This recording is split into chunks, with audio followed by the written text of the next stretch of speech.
హే guys, నేను మీ భద్రాని. Welcome to Bhadratech Telugu YouTube channel. Just 10th class లేదా 7th క్లాస్ అర్హతతో మనకి ఏపీలో అంగన్వాడీ జాబ్స్ అయితే రిలీజ్ అయ్యాయండి. మీ సొంత ఊర్లోనే మీరు ఈ జాబ్ అనేది పొందొచ్చును. ఎటువంటి ఎగ్జామ్ అని ఉండదు, ఇకపోతే అప్లికేషన్ ఫీజు అనేది ఉండదు. జస్ట్ ఈ అప్లికేషన్ అనేది మీకు సంబంధించి ఏదైతే మహిళా శిశు సంక్షేమ కార్యాలయం ఐసిడిఎస్ ప్రాజెక్ట్ ఆఫీస్ దగ్గర జస్ట్ ఈ అప్లికేషన్ ఫామ్ అనేది ఇచ్చొచ్చే చాలండి. మీరు కనుక ఎలిజిబుల్ అయితే 100% మీ ఊర్లోనే జాబ్ అనేది పొందొచ్చును. ఇకపోతే ఈ నోటిఫికేషన్ ఇది ఎక్కడ రిలీజ్ అయింది, ఎన్ని పోస్టులు ఉన్నాయైతే చూసినట్టయితే ఏపీలో 2 జిల్లాలలో అంగన్వాడీ జాబ్స్ రిలీజ్ అయ్యాయండి. ఒక జిల్లాలో వచ్చేసి 116, ఇంకొక జిల్లాలో వచ్చేసి 100 జాబ్స్ రిలీజ్ అయ్యాయండి. దీని గురించి విద్యా అర్హత, ఎలా అప్లై చేయాలి, కావాల్సిన డాక్యుమెంట్స్ ఏంటి, సమగ్ర సమాచారం ఈ వీడియో నేను మీకైతే క్లియర్గా అందిస్తాను. వీడియో నచ్చితే తప్పకుండా లైక్ చేయండి. మరిన్ని అప్డేట్స్ కోసం మన ఛానల్ని సబ్స్క్రైబ్ చేసుకోండి.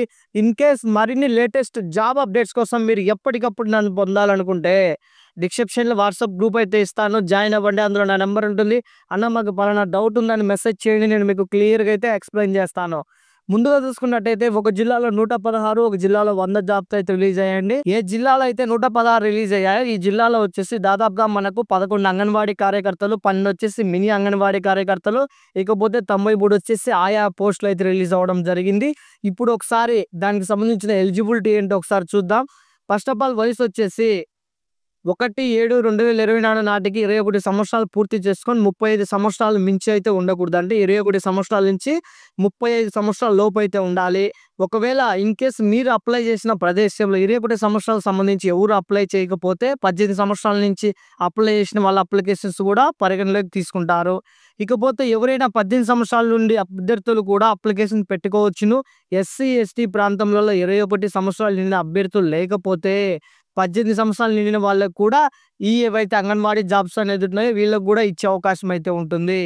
ఇకపోతే మనకి దాదాపుగా సెలక్షన్ ప్రాసెస్ వచ్చినట్టయితే మనం అప్లై చేసిన దరఖాస్తులన్నీ పూర్తిగా పరిశీలించి ఇందులో ఎవరికైతే ఎక్కువ మెరిట్ ఉంటే వాళ్ళకైతే జాబ్స్ అయితే ఇవ్వడం జరుగుతుంది. ఇకపోతే జీతభత్యాలు చూసుకున్నట్టయితే మనము అంగన్వాడీ టీచర్కి వచ్చేసి 11,500 రూపాయలు సాలరీ ఇవ్వడం జరుగుతుంది. మినీ అంగన్వాడీకి వచ్చేసి మనకి 9,000 రూపాయలు సాలరీ ఇవ్వడం జరుగుతుంది. ఆయా ఎవరైతే అంగన్వాడీ సహాయకురాలు ఉంటారో వీళ్ళకి వచ్చేసి 7,000 రూపాయలు అయితే సాలరీ అయితే ఇస్తారండి. ఇకపోతే మనకి విద్యా అర్హత, అభ్యర్థి తప్పనిసరిగా ఉండాలి. ఎక్కడైతే మనం నివసిస్తూ ఉంటామో అదే ప్రదేశంలో మనము ఉండాలి. అంటే వేరే ఊరికి అప్లై చేసేదానికి అయితే కుదరదండి, మన ఊర్లోనే అయితే ఉండాలి. అంగన్వాడీ కార్యకర్త పోస్టుకు వచ్చేసి 10వ తరగతి పాస్ అయి ఉండాలి. మినీ అంగన్వాడీ కార్యకర్త వచ్చేసి 7వ తరగతి పాస్ అయి ఉండాలి. అలాగే మనకి స్థానికంగా వివాహితులు అయితే ఉండాలి. అంటే ఏదైతే ఆ గ్రామంలోనే మ్యారేజ్ చేసుకునే వాళ్ళు అయితే ఉండాలి. కొంతమంది డౌట్ రావచ్చు, అన్న మాకు మ్యారేజ్ కాలేదు, మేము కూడా అప్లై చేసుకోవచ్చా? మ్యారేజ్ కాని వాళ్ళకి అప్లై చేసుకునే దానికి లేదండి. ఎందుకంటే మ్యారేజ్ చేసుకుని వీళ్ళు వేరే ఊరికి వెళ్ళిపోతారు కాబట్టి.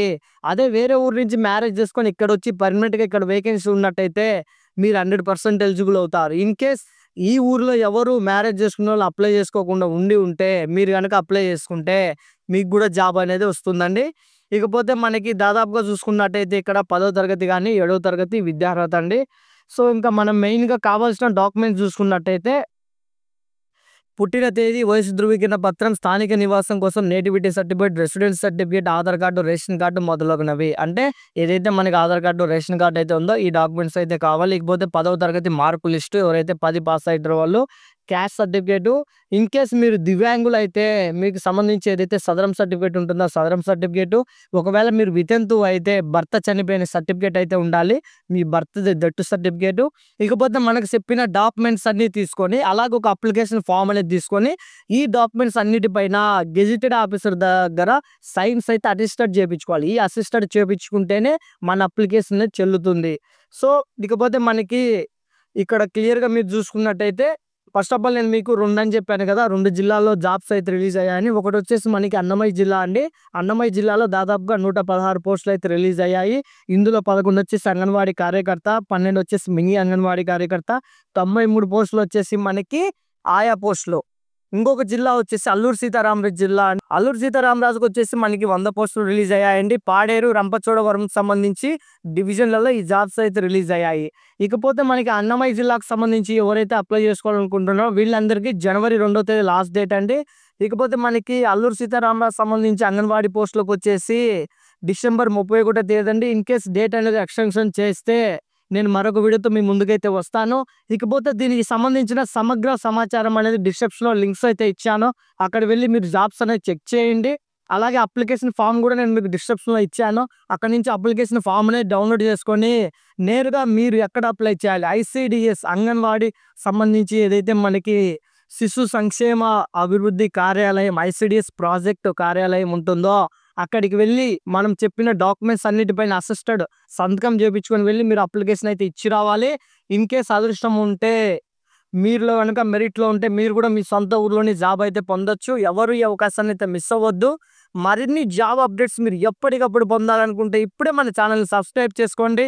మరిన్ని అప్డేట్స్ కోసం మన వాట్సాప్లో జాయిన్ అవ్వండి. జై హింద్.